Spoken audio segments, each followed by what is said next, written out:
Hi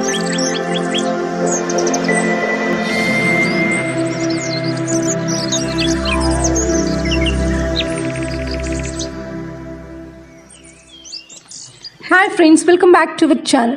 Germany శాస్త్రవేత్తలు అద్భుతం చేశారు. పూర్తిగా పక్షవాతానికి గురై మాటలు కోల్పోయిన వ్యక్తితో తిరిగి మాట్లాడించగలిగారు. మెదడులో చిన్నపాటి కంప్యూటర్ ఇంటర్ఫేస్ని అమర్చడం ద్వారా ఈ అద్భుతాన్ని ఆవిష్కరించగలిగారు.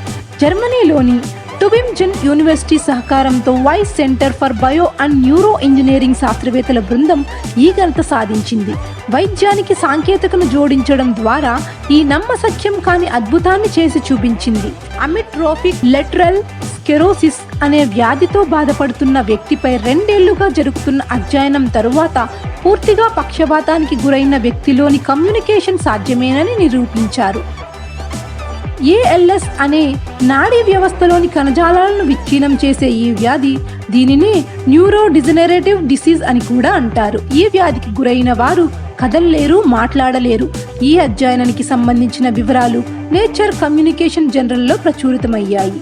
అందులో పేర్కొన్న వివరాలను బట్టి పూర్తిగా లాక్-ఇన్ స్థితిలోనూ మెదడు ఆధారిత వొలివేషన్ కమ్యూనికేషన్ సాధ్యమవుతుందని ఈ కేస్ స్టడీ చేసి నిరూపించింది.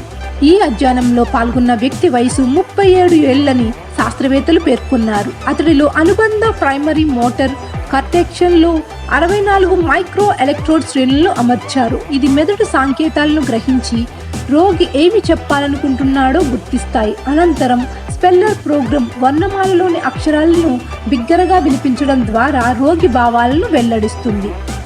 ఏఎల్ఎస్ వ్యాధి ప్రపంచవ్యాప్తంగా క్రమంగా విస్తరిస్తుంది. 2040 నాటికి ఇది 3 లక్షల మందికి పైగా సంక్రమిస్తుందని అంచనా. వీరిలో చాలా మంది మాట్లాడలేని స్థితి చేరుకుంటారు. కుటుంబం లేదంటే సంరక్షణ సహకారంతో ఈ వ్యవస్థను సూత్రప్రాయంగా ఇంట్లోనూ ఉపయోగించవచ్చని అధ్యయనం పేర్కొంది. ఓకే ఫ్రెండ్స్, విన్నారుగా.